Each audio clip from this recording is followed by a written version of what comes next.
In this tutorial, we're going to show you how to take materials from any home improvement store and turn them into a fully functioning rain bar with very little work. Let's get started with the parts list, shall we? For this build, we made 2 rain bars, but for your purposes, you can either add or subtract from the materials you see here.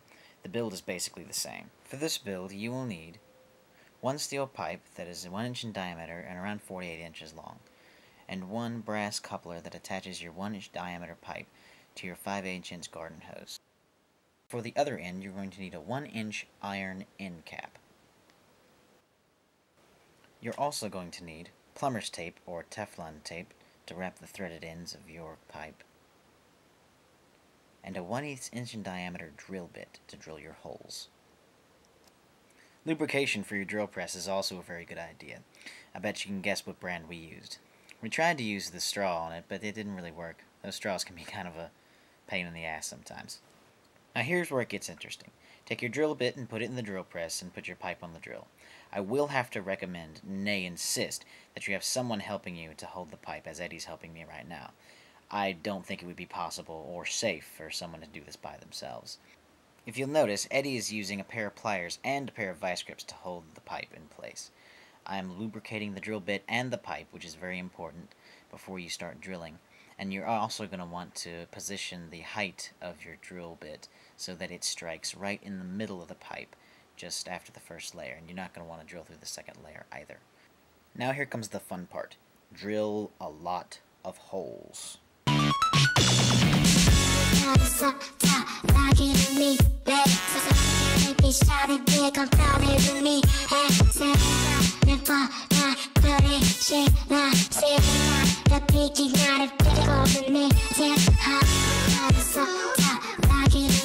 Now that's enough of that. So after you have your holes, you're going to want to wrap one end of your threaded pipe with Teflon tape.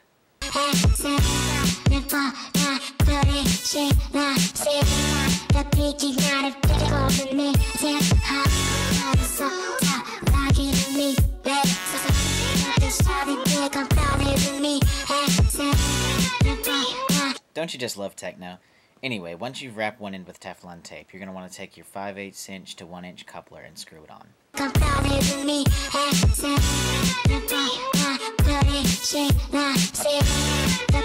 Now that you have that end done, it's time to rinse and repeat. I've already wrapped this end with Teflon tape and cut it with a knife, a very useful tool that you should probably have with you at all times.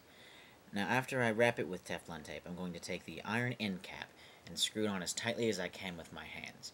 You may want to use pliers and a wrench for the other end. We didn't have that much trouble though. Now, it's time for a test run.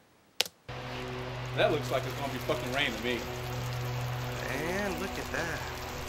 I think 1/8 inch is good hole size.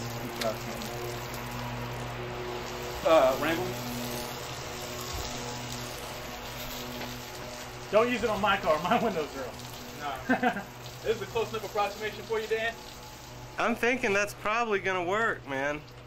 I mean, it's supposed to be a heavy downpour, right? That looks like, you know, we can go higher and look less streamy Yeah, or something, I don't know, but I think that'll work. yeah, like going down like that, going down to what you Plus you call can adjust the pressure with the... Yeah. So, are these guys gods because they making rain? Yeah, maybe. Fucking gods. I mean, Make it rain. I've always thought so. But, or was I God's on tape. We make it rain, baby. We make it rain.